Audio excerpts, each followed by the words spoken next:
Hello student, welcome to our channel study with Abhay में आप सभी का बहुत बहुत स्वागत है। कैसे हो आप सभी? आई होप आप सभी अच्छे होंगे, मस्त होंगे। बच्चों, मैं हूँ चंचल और आप पढ़ रहे हैं एनसीईआरटी, जिसमें हम क्लास 7th की हिस्ट्री पढ़ रहे हैं। इसके पहले हमने क्लास 6 की हिस्ट्री कंप्लीट कर लिया है। जिन लोगों ने अभी क्लास 6 की हिस्ट्री नहीं पढ़ा है वो चैनल पर वीडियो पड़ी हुई हैं, वो क्लास 6 की हिस्ट्री पढ़ सकते हैं। आज हमारा क्लास 7th का दूसरा चैप्टर है राजा और उनके राज्य।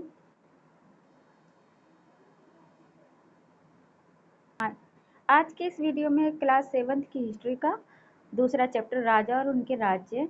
आइए स्टार्ट करते हैं हम अपना चैप्टर। 7वीं शताब्दी के बाद कई राज्यवंशों का उदय हुआ।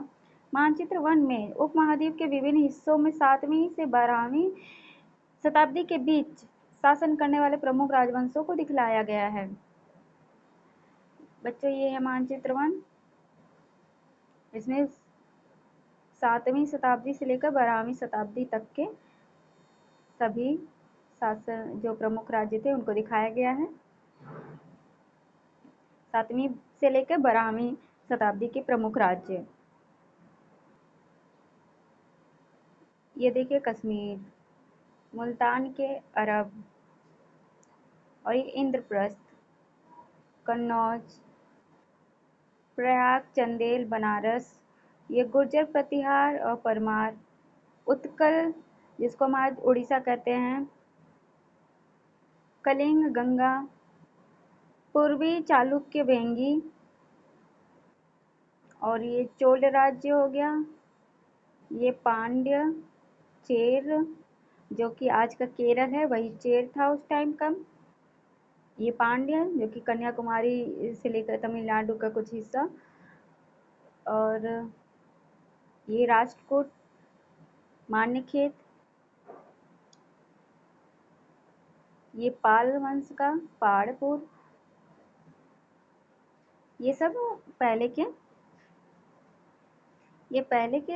प्रमुख राजवंश जो कि दिखाया गया है, जो कि 7वीं से लेकर 12वीं शताब्दी के ये प्रमुख राज्य उस टाइम के थे, जो हमेशा चर्चा में रहते थे। आइए इनके बारे में पढ़ते हैं। नए राज्य वंशों का उदय। 7वीं सदी आते आते उपमहाद्वीप के विभिन्न भागों में बड़े भूस्वामी और योद्धा सरदार अस्तित्व में आ चुके थे। 7वीं सदी आते आते उपमहाद्वीप के विभिन्न भागों में बड़े भूस्वामी और योद्धा सरदार अस्तित्व में आ चुके थे। राजा लोग प्रायः उन्हें अपने मातहत या सामंत के रूप में मान्यता देते थे, जो बड़े बड़े भूभाग को, मतलब जो जिनके पास थोड़ा सा कुछ ज़्यादा जमीन रहती थी, जिसकी वो देखभाल करते थे, उन्हें योद्धा सरदार कहा जाता था, भूस्वामी कहा जाता था। राजा लोग उन्हें अपने सामंत के रूप में मान्यता देते थे। उनसे उम्मीद की जाती थी कि वे राजा या स्वामी के लिए उपहार लाएं, उनके दरबार में हाजिरी लगाएं और उन्हें सैन्य सहायता प्रदान करें, क्योंकि वो बड़े भूस्वामी रहते थे और राजा के सामंत माने जाते थे, और वो राजा के लिए उपहार लाते थे, उनके दरबार में हाजिरी लगाते थे और सैन्य सहायता प्रदान करने के लिए ऐसा उनसे राजा लोग इच्छा करते थे। अधिक सत्ता और संपदा हासिल करने पर सामंत अपने आप को महासामंत, महामंडलेश्वर, पूरे मंडल का महान स्वामी को महामंडलेश्वर बोलते हैं, इत्यादि घोषित कर देते थे। कभी कभी वे अपने स्वामी के आधिपत्य से स्वतंत्र हो जाने का दावा भी करते थे।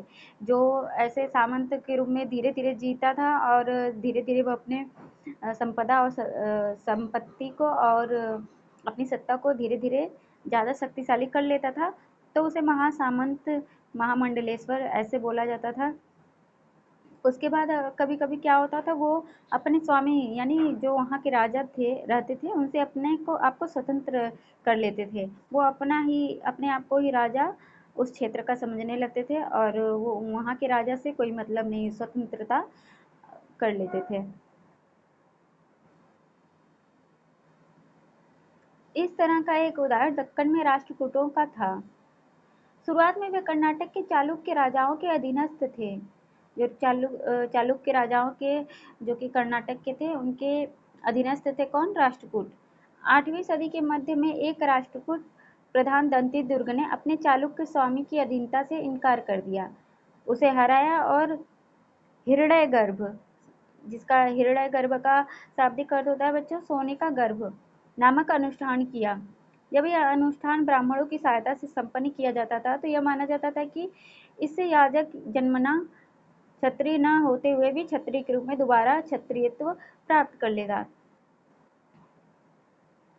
कुछ अन्य उदाहरणों में उद्यमी परिवारों के पुरुषों ने अपनी राजशाही कायम करने के लिए सैन्य कौशल का इस्तेमाल किया।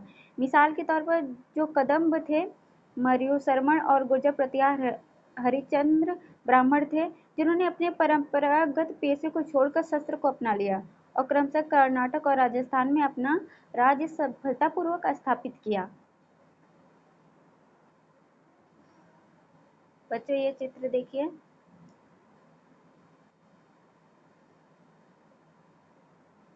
यह एलोरा की गुफा 15 का भित्ति चित्र है, जिसमें विष्णु को नरसिंह अर्थात पुरुष सिंह के रूप में दिखलाया गया है।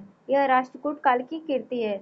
जो राष्ट्रकूट की बात अभी चल रही थी, उस काल की यह कीर्ति है, जिसमें विष्णु को नरसिंह अवतार के रूप में पुरुष और शेर के सिंह मतलब शेर होता है, पुरुष और जानवर शेर के रूप में भगवान विष्णु को दिखाया गया है। ये वही चित्र है। राज्यों में प्रशासन। इन नए राजाओं में से कईयों ने महाराजधिराज राजाओं के राजा जिसे कहते थे, उसे महाराजधिराज कहते हैं। त्रिभुवन चक्रवर्ती, 3 भुवनों का स्वामी और इसी तरह की अन्य भारी भरकम उपाधियां धारण की। लेकिन इस तरह के दावों के बावजूद वे अपने सामंतों और साथ ही साथ किसान, व्यापारी तथा ब्राह्मणों के संगठनों के साथ अपनी सत्ता की साझेदारी करते थे। इन सभी राज्यों में उत्पादकों अर्थात किसानों, पशुपालकों, कारीगरों से संसाधन इकट्ठे किए जाते थे। इनको अक्सर अपने उत्पादों का एक हिस्सा त्यागने के लिए मनाया या बाध्य किया जाता था। कभी-कभी इस हिस्से को लगान मानकर वसूला जाता था, क्योंकि प्राप्त करने वाला भूस्वामी होने का दावा करता था। राजस्व व्यापारियों से भी लिया जाता था। राजस्व मतलब कि उस टाइम का कर होता था, टैक्स। आइए पढ़ते हैं 400 कर। ये क्या था? तमिलनाडु में शासन करने वाले चोल वंश के अभिलेखों में विभिन्न किस्म के करों के लिए 400 से ज्यादा सूचक शब्द मिलते हैं। सबसे अधिक उल्लिखित कर हैं वेट्टी, जो नकद की बजाय जबरन श्रम के रूप में लिया जाता था, यानी जबरन श्रम, और कदमाई यानी कि भू राजस्व थे।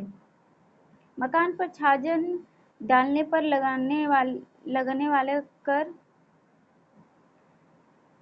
मकान पर छाजन डालने पर लगने वाला कर, खजूर या ताड़ के पेड़ पर चढ़ने के लिए सीढ़ी के इस्तेमाल पर लगने वाला कर, पारिवारिक संपत्ति का उत्तराधिकार हासिल करने के लिए लगाने वाला कर इत्यादि का भी उल्लेख मिलता है। मतलब अलग अलग कर उस टाइम पे दिखते थे। क्या आजकल ऐसे कर वसूले जाते हैं कि खजूर या ताड़ के पेड़ पर चढ़ने के लिए आपको जो सीढ़ी इस्तेमाल कर रहे हैं उसके लिए भी कर देना पड़े, पारिवारिक संपत्ति हासिल करने के लिए ऐसा कर उसके लिए भी कर लगे? ऐसा होता है क्या? ऐसा नहीं होता है आजकल। ये संसाधन राज्य की व्यवस्था का वित्तीय आधार बनते थे, साथ ही मंदिरों और दुर्गों के निर्माण में भी इस्तेमाल होते थे। संसाधन उन युद्धों को लड़ने में भी इस्तेमाल होते थे जिनसे लूट की शक्ल में धन मिलने की तथा जमीन और व्यापारिक मार्गों के प्रयोग की संभावना बनती थी। राजस्व वसूली के लिए पदाधिकारियों की नियुक्ति सामान्यतः प्रभावशाली परिवारों के बीच से ही की जाती थी और प्रायः वंशानुगत होती थी। सेना में भी ऐसे ही होता था। कई बार राजा के निकट संबंधी ही इन ओहदों पर होते थे। जो विभिन्न पदाधिकारी होते थे तो वो राजा के निकट संबंधी ही होते थे। प्रशस्तियां और भूमि अनुदान। प्रशस्तियों में ऐसे ब्यौरे होते हैं जो शब्दशः सत्य नहीं भी हो सकते, लेकिन ये प्रशस्तियां हमें बताती हैं कि शासक खुद को कैसा दर्शाना चाहते थे। मिसाल के लिए सूरवीर विजयी योद्धा के रूप में। ये विद्वान ब्राह्मणों द्वारा रची गई थी, जो अक्सर प्रशासन में मदद करते थे। नागभट्ट की उपलब्धियां। कई शासकों ने प्रशस्तियों में अपनी उपलब्धियों का बखान किया है। आपने पिछले साल गुप्त शासक समुद्रगुप्त की प्रशस्ति के बारे में पढ़ा है। संस्कृत में लिखी गई ग्वालियर, ग्वालियर कहाँ पे है बच्चों? मध्य प्रदेश में है। वहाँ पे पाई गई एक प्रशस्ति में प्रतिहार नरेश नागभट्ट के कामों का वर्णन इस प्रकार किया है। नीचे देखते हैं कैसे किया गया है। आंध्र, सैंधव, विदर्भ, विदर्भ महाराष्ट्र का एक हिस्सा है, सैंधव सिंध का, और कलिंग जो कि उड़ीसा का एक हिस्सा है इस टाइम पे, के राजा उनके आगे तभी धराशायी हो गए जब वे राजकुमार थे। ये ये कैसा, ये किस ये किसके बारे में वर्णन है बच्चों? नागभट्ट के कामों के बारे में। प्रतिहार के नरेश थे नागभट्ट, जो कि ग्वालियर से मध्य प्रदेश की प्रशस्ति में मिलता है। प्रतिहार नरेश नागभट्ट के कामों का वर्णन। कन्नौज के शासक चक्रयुद्ध को विजित किया। इन्होंने बंग बंगाल का हिस्सा है, अनर्त गुजरात का हिस्सा है, मालवा मध्य प्रदेश का हिस्सा है, किरात वनवासी, तुरुस्क तुर्क, वत्स मत्स्य दोनों उत्तर भारत के राज्य राजाओं को पराजित किया। कौन किया? कन्नौज के शासक चक्रयुद्ध को विजित किया, और बंगाल का हिस्सा जो बंग था उसको अनर्त, मतलब गुजरात का हिस्सा था इस टाइम का, उसका नाम था अनर्त, मालवा, किरात, तुरुस्क, वत्स मत्स्य के राजाओं को पराजित किया था। कौन किया था? ये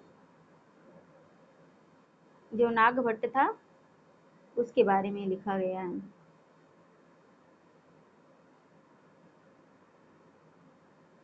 राजा लोग प्राय ब्राह्मणों को भूमिदान अनुदान से पुरस्कृत करते थे। ये ताम्र पत्रों पर अभिलेखित होते थे, जो भूमि पाने वाले को दिए जाते थे।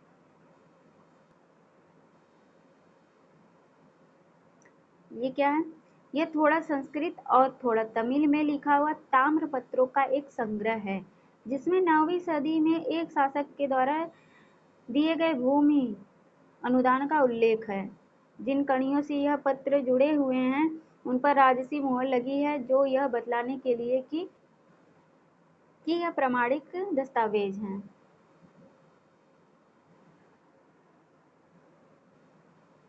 भूमि के साथ क्या क्या दिया जाता था? यह चोलों के द्वारा दिए गए एक भूमि अनुदान के तमिल भाग का एक अंश है। हमने मिट्टी के मेढ़े बनाकर, साथ ही कांटेदार झाड़ियां लगाकर भूमि की सीमाओं को चिन्हित कर दिया है। इस भूमि पर ये चीजें हैं: फलदार वृक्ष, पानी, भूमि, बगीचे और फलोद्यान, पेड़, कुएं, खुली जगह, चारागाह, एक गांव, बावी, चबूतरे, नहरें, खाइयाँ, नदियाँ, दलदली जमीन, हौज, अन्नागार, मछलियों के तालाब, मधुमक्खियों के छत्ते और गहरी झीलें। जिसे यह भूमि मिलती है वह इससे कर वसूली कर सकता है। वह न्यायाधीशकारियों द्वारा जुर्माने के तौर पर लगाए गए कर वसूल सकता है। पान के पत्तों पर लगने वाला कर, बुने हुए कपड़ों पर लगने वाला कर, साथ ही साथ वाहनों पर लगने वाला कर, वह पकी ईंट के बने ऊपरी माले पर बड़े कमरे बनवा सकता है, बड़े और छोटे कुएं खुदवा सकता है, पेड़ और कांटेदार झाड़ियां लगवा सकता है, जरूरी हो तो सिंचाई के लिए नहर बनवा सकता है। उसे यह सुनिश्चित करना चाहिए कि पानी बर्बाद न हो और तटबंधों का निर्माण हो। लेख में सिंचाई के जितने संभव स्रोत का उल्लेख है उनकी सूची बनाइए, विचार विमर्श कीजिए और इनका कैसे इस्तेमाल होता है ये आप पता लगाइए। ये आप लोगों का होमवर्क है बच्चों। 12वीं शताब्दी में एक बृहद संस्कृत काव्य भी रचा गया, जिसमें कश्मीर पर शासन करने वाले राजाओं का इतिहास दर्ज है। इसे कल्लड़ नामक एक रचनाकार द्वारा रचा गया। कल्लड़ ने अपना वृत्तांत लिखने के लिए शिलालेखों, दस्तावेजों, प्रत्यक्षदर्शियों के वर्णनों और पहले के इतिहासों समेत अनेक तरह के स्रोतों का इस्तेमाल किया। प्रशस्तियों के लेखकों से भिन्न वह अक्सर शासकों और उनकी नीतियों के बारे में आलोचनात्मक रुख दिखलाता है, इसलिए 12वीं सदी के लिए यह असाधारण ग्रंथ था। तो बच्चों, जो कश्मीर के बारे में कश्मीर के राजाओं के शासन के बारे में इतिहास जो लिखा है वो कल्लड़ ने अपने वृत्तांत में लिखा है।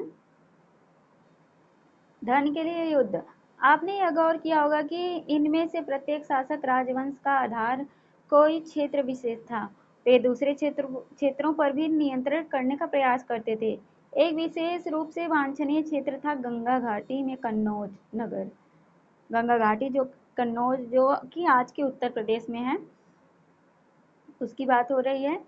उस टाइम पे क्या होता था, प्रत्येक जो शासक थे अपने राज्यवंश को बढ़ाने, अपने और संपत्ति बढ़ाने, कि हमारा यहाँ तक का दबदबा है, यह क्षेत्र हमारे नियंत्रण में है, यहाँ तक हमारा राज है, इसके लिए वह हमेशा एक दूसरे से युद्ध करते थे। गुर्जर, प्रतिहार, राष्ट्रकूट और पाल वंशों के शासक सदियों तक कन्नौज के ऊपर नियंत्रण को लेकर आपस में लड़ते रहे। क्योंकि इस लंबी चली लड़ाई में 3 पक्ष थे, इसलिए इतिहासकारों ने प्रायः इसकी चर्चा त्रिपक्षीय संघर्ष के रूप में की है। शासकों ने बड़े मंदिरों का निर्माण करवा कर भी अपनी सत्ता और संसाधनों का प्रदर्शन करने का प्रयास किया है। जो उस टाइम पे शासक थे, बड़े बड़े मंदिर का भी निर्माण करवाते थे और अपनी सत्ता और संसाधनों का प्रदर्शन करने का प्रयास करते हैं। इसलिए जब वे एक दूसरे के राज्यों पर आक्रमण करते थे तो मंदिरों का भी अपने निशाना बनाते थे, जो कभी कभी बहुत अधिक संपन्न होते थे। अफगानिस्तान के गजनी का महमूद ऐसा ही एक शासक है। उसने धार्मिक पूर्वाग्रह से प्रेरित हो उपमहाद्वीप पर 17 बार 1000 से 1025 ईस्वी तक हमला किया। उसका निशाना था संपन्न मंदिर, जिनमें गुजरात का सोमनाथ मंदिर भी शामिल था। महमूद जो धन उठा ले गया, उसका बहुत बड़ा हिस्सा गजनी में एक वैभवशाली राजधानी के निर्माण में खर्च हुआ। उस टाइम पे मंदिर को बहुत संपन्न रखा जाता था। ऐसे जो बाहर के शासक थे, जैसे अफगानिस्तान के जो गजनी का एक महमूद था, जिसने जिसने यहाँ के मंदिरों को ही अपना निशाना बनाया और धन लूटने, उसका खंडन करने और धन लूटने का ही उसका मेन मकसद होता था। धन उठा के अपने देश लेकर चला जाता था।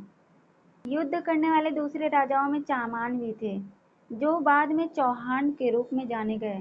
वे दिल्ली और अजमेर के आसपास के क्षेत्र पर शासन करते थे। उन्होंने पश्चिम और पूर्व की ओर अपने नियंत्रण क्षेत्र का विस्तार करना चाहा, जहां उन्हें गुजरात के चालुक्यों और पश्चिमी उत्तर प्रदेश के गढ़वालों से टक्कर लेनी पड़ी थी। चामान शासक पृथ्वीराज तृतीय 1168 से लेकर 1192, जिसने सुल्तान मुहम्मद गौरी नामक अफगान शासक को 1191 में हराया, लेकिन दूसरे ही साल 1192 में उसके हाथों हार गया। चोल राज्य नजदीक से एक नज़र। उदयपुर से तंजावुर तक चोल वंश से सत्ता में कैसे आया? कावेरी डेल्टा में मुट्टियार नाम से प्रसिद्ध एक छोटे से मुखिया परिवार की सत्ता थी। वे कांचीपुरम के पल्लव राजाओं के मातहत थे। उरियार के चोल वंशीय प्राचीन मुखिया परिवार के विजयालय ने 9वीं सदी के मध्य में मुट्टियारों को हराकर इस डेल्टा पर कब्जा जमाया। उसने वहां तंजावुर शहर और निशुंभ सूदनी देवी का मंदिर बनवाया। ये बच्चे देखिए मानचित्र 2, चोल राज्य और उसके पड़ोसी राज्य। आइए हम लोग देखते हैं। ये देखिए उरैयूर, अभी ऊपर उरैयूर और तंजावुर की बात हो रही है। ये चोल राज्य की, इसके आसपास का क्षेत्र है मदुरई, पांड्यान, और इधर गंगई कोडन चोलपुरम, कोच्चि, चोल, गंगावादी।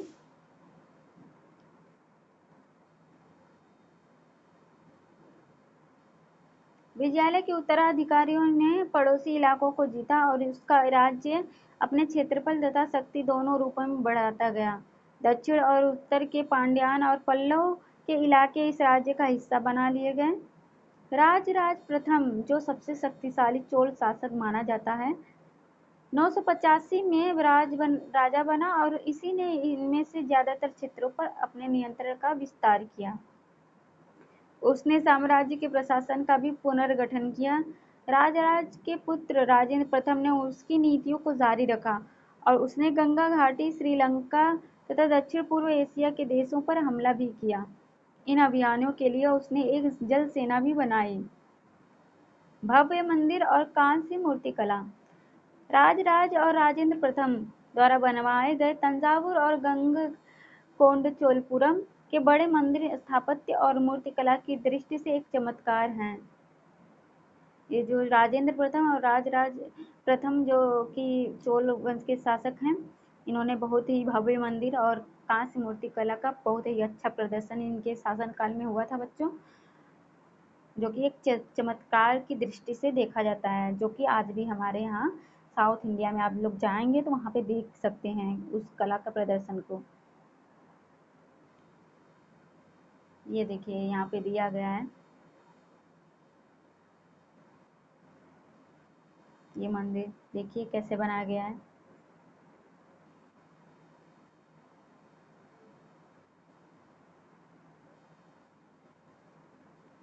गंगईकोंड चोलपुरम का मंदिर है ये। छत जिस तरह से क्रमशः पतली होती गई है उस पर गौर करें। बाहरी दीवारों को सजाने के लिए पत्थर की जो प्रतिमाएं अलंकृत की गई हैं उन्हें भी देखिए।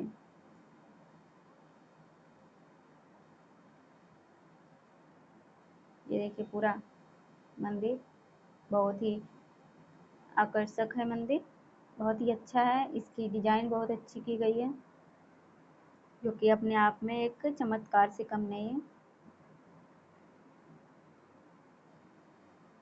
चोल मंदिर अक्सर अपने आसपास विकसित होने वाली बस्तियों के केंद्र बन गए। ये शिल्प उत्पादन के केंद्र थे। ये मंदिर शासकों और अन्य लोगों द्वारा दी गई भूमि से भी संपन्न हो गए थे। इस भूमि की उपज उन सारे विशेषज्ञों का निर्वहन करने में खर्च होती थी जो मंदिर के आसपास रहते थे और उसके लिए काम करते थे। पुरोहित, मालाकार, बावर्ची, मेहतर, संगीतकार, नर्तक इत्यादि। दूसरे शब्दों में मंदिर सिर्फ पूजा आराधना के स्थान ही नहीं था, वे आर्थिक, सामाजिक और सांस्कृतिक जीवन के केंद्र भी थे। मंदिर के साथ जुड़े हुए शिल्पों में सबसे विशिष्ट था कांस्य प्रतिमाएं। चोल कांस्य प्रतिमाएं संसार की सबसे उत्कृष्ट कांस्य प्रतिमाओं में गिनी जाती हैं।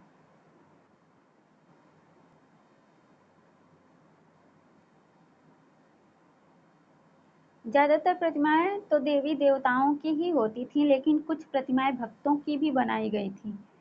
कृषि और सिंचाई। कृषि और सिंचाई उस टाइम पे कैसी थी, आइए देखते हैं बच्चों। चोलों की कई उपलब्धियां कृषि में हुए नए विकासों के माध्यम से संभव हुई।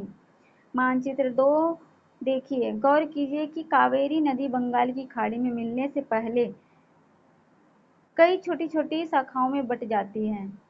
ये शाखाएं बार बार पानी उलचती हैं, जिससे किनारों पर उपजाऊ मिट्टी जमा होती रहती हैं। शाखाओं का पानी कृषि, विशेषतः चावल की खेती के लिए आवश्यक आर्द्रता भी मुहैया कराता है। हालांकि तमिलनाडु के दूसरे हिस्सों में कृषि पहले ही विकसित हो चुकी थी, पर 5वीं या 6वीं सदी में आकर ही इस इलाके में बड़े पैमाने पर खेती शुरू हो गई और कुछ दूसरे इलाकों में जमीन को समतल किया जाना था। डेल्टा क्षेत्र में बाढ़ को रोकने के लिए तटबंध बनाए जाने थे और पानी के खेतों तक ले जाने के लिए नहरों का निर्माण होना था। कई क्षेत्रों में एक साल में 2 फसलें उगाई जाती थी। कई जगहों पर फसलों की सिंचाई कृत्रिम रूप से करना जरूरी था। सिंचाई के लिए कई पद्धतियां अपनाई जाती थी। कुछ इलाकों में कुएं खोदे गए, कुछ अन्य जगहों में बारिश के पानी को इकट्ठा करने के लिए विशाल सरोवर बनाए गए थे। ये खेती के लिए उस टाइम पे उपाय किए जाते थे, जो कि उस जगह के, उस क्षेत्र के समृद्धि के लिए आवश्यक था और बहुत ही महत्वपूर्ण साबित भी हुआ था।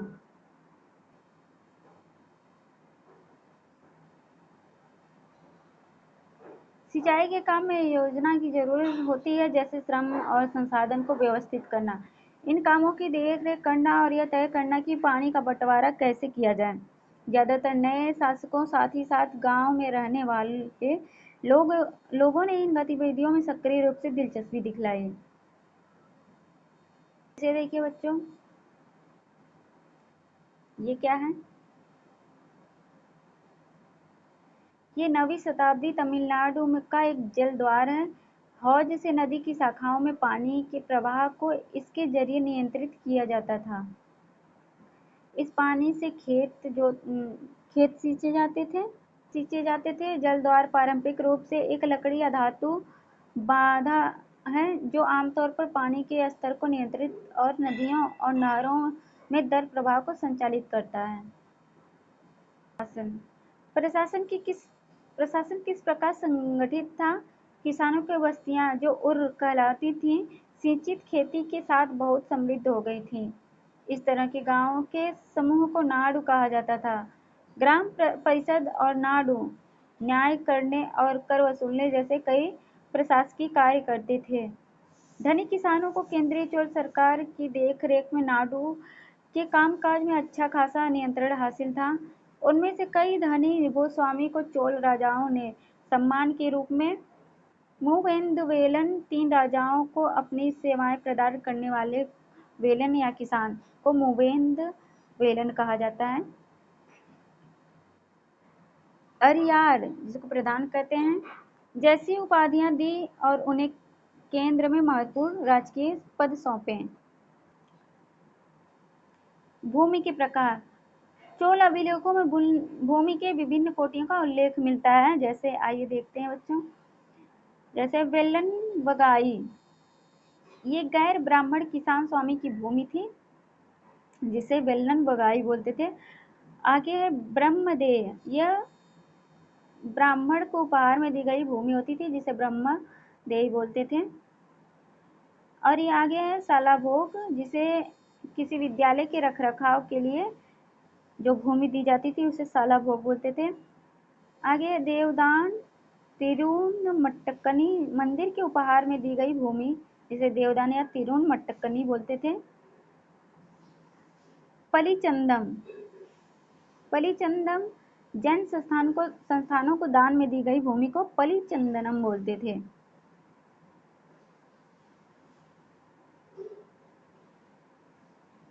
हमने देखा है कि ब्राह्मणों को समय समय पर भूमि अनुदान या ब्राह्मदेय प्राप्त हुआ। परिणाम स्वरूप कावेरी घाटी और दक्षिण भारत के दूसरे हिस्सों में ढेरों ब्राह्मण बस्तियां अस्तित्व में आईं। प्रत्येक ब्रह्मदेय की देख रेख प्रमुख ब्राह्मण भूस्वामियों की एक सभा द्वारा की जाती थी। ये सभाएं बहुत कुशलतापूर्वक काम करती थी। इनके निर्णय शिलालेखों में प्रायः मंदिरों की पत्थर की दीवारों पर ब्यौरेवार दर्ज किए जाते थे। नगरम के नाम से ज्ञात व्यापारियों के संघ भी अक्सर शहरों में प्रशासनिक कार्यों में संपादित करते थे। तमिलनाडु के चिंगलपूट जिले के उत्तरमेरूर से प्राप्त अभिलेखों में इस बात का सविस्तार वर्णन है कि ब्राह्मणों की सभा का संगठन कैसा था। कहाँ के बच्चों? तमिलनाडु के चिंगलपूट जिले के उत्तरमेरूर से प्राप्त अभिलेखों में इस बात का विस्तार है कि ब्राह्मणों की सभा का संगठन कैसा था। सिंचाई के कामकाज, बाग बगीचों, मंदिर इत्यादि की देखरेख के लिए सभा में विभिन्न समितियां होती थीं। इनमें सदस्यता के लिए जो लोग योग्य होते थे उनके नाम तालपत्र के छोटे टिकटों पर लिखे जाते थे और मिट्टी के बर्तन में रख दिए जाते थे और किसी छोटे लड़के को हर समिति के लिए एक के बाद एक टिकट निकालने के लिए कहा जाता था। अभिलेख और लिखित सामग्री। उत्तरमेरूर अभिलेख के अनुसार सभा की सदस्यता, यहाँ उत्तरमेरूर अभिलेख से जो मिला है उसका थोड़ा सा पाठ दिया गया है। सभा की सदस्यता के लिए इच्छुक लोगों को ऐसी भूमि का स्वामी होना चाहिए जहाँ से भू राजस्व वसूला जाता है। उनके पास अपना घर होना चाहिए। उनकी उम्र 35 से 70 के बीच होनी चाहिए। उन्हें वेदों का ज्ञान होना चाहिए। उन्हें प्रशासनिक मामलों की अच्छी जानकारी होनी चाहिए और ईमानदार होना चाहिए। यदि कोई पिछले 3 सालों में किसी समिति का सदस्य रहा है तो वह किसी और समिति का सदस्य नहीं बन सकता। जिसने अपने संबंधियों के खाते जमा नहीं कराए हैं वह चुनाव नहीं लड़ सकता। अभिलेखों में राजाओं शक्ति संपन्न पुरुषों के बारे में तो जानकारी मिलती है, लेकिन यह जानना खासा मुश्किल है कि साधारण मर्दों और औरतों का जीवन इन राज्यों में कैसा था। 12वीं शताब्दी की तमिल कृति पेरिया पुराणम से एक उद्धरण है जो कि नीचे दिया हुआ है, आइए देखते हैं। अडनूर की सरहदों पर फूस की पुरानी छाजनों वाली छोटी छोटी झोपड़ियों से अटा पड़ा पुलाया, एक ऐसा समूह जिसे ब्राह्मण और विल्लाल प्रतिष्ठित समाज के बाहर मानते थे, उसे अटा पड़ा पुलाया बोलते हैं। लोगों का एक छोटा सा पूर्वा था जिसमें ओछे किस्म के पेशों में लगे खेतिहर मजदूर रहते थे। चमड़े की पट्टियों से घिरे हुए झोपड़ियों के आहतों में छोटे मुर्गे मुर्गियों का झुंड घूमते रहते थे। गहरे रंग के बच्चे जो काले लोहे कंगन पहने हुए थे, छोटे पिल्लों को उठाए उछलते चल रहे थे। मारूद पेड़ों की छाया में एक मजदूरनी ने अपने बच्चों को चमड़े की एक चादर पर सुला दिया। आम के पेड़ भी थे जिनकी शाखाओं पर नगाड़े लटके हुए थे, और नारियल के पेड़ों के नीचे जमीन में बने छोटे गड्ढों में छोटे सिरों वाली कुतियों पिल्लों को दूध पिलाने के बाद लेटी हुई थी। लाल कलगी वाले मुर्गों ने पौ फटने से पहले तगड़े पुलैयार को दिन के काम पर जाने की हाँक लगाते हुए भाग दे दी। धान कुटती लहरदार बालों वाली पुलाया स्त्रियों के गाने की आवाज रोजाना कांची वृक्ष की छाया में फैलती थी। तो ये था तमिल कृति पेरिया पूर्णम की एक उद्धरण से ये लिया गया है, उसमें ऐसा लिखा हुआ है। तो बच्चों, इन अभिलेखों से ही हमको इतिहास लिखने के लिए प्रेरणा और जानकारी मिलती है, और थोड़ा सा सोचने की क्षमता भी मिलती है कि उस टाइम पे कैसा रहा होगा। उस टाइम पे भी लोकतंत्र, ऐसा लगाया जाता है कि उस टाइम पे लोकतंत्र था जिसमें चुनाव की बात अभी कही गई। और जैसे कि आज भी हमारे यहाँ तो बाउंडेशन है, जैसे कि आप किसी पद पे हैं तो आप दूसरा पद धारण नहीं कर सकते हैं, उस पद पे इस्तीफा देकर ही अगले पद को आप धारण कर सकते हैं, ऐसा हमारे संविधान में लिखा हुआ है। देखिए उस टाइम पे भी इसमें बात ये कही जा रही है। तो बच्चों, ये हमारा चैप्टर समाप्त होता है। मिलते हैं नेक्स्ट वीडियो में अगले चैप्टर के साथ। तब तक के लिए टाटा बाय बाय। आप लोगों को अगर कोई दिक्कत परेशानी कोई चीज़ समझने में आ रही हो तो आप कमेंट बॉक्स में कमेंट कर सकते हैं, उस पर हम लोग काम करेंगे उसको सुधारने में। मिलते हैं बच्चों नेक्स्ट वीडियो में। Bye bye.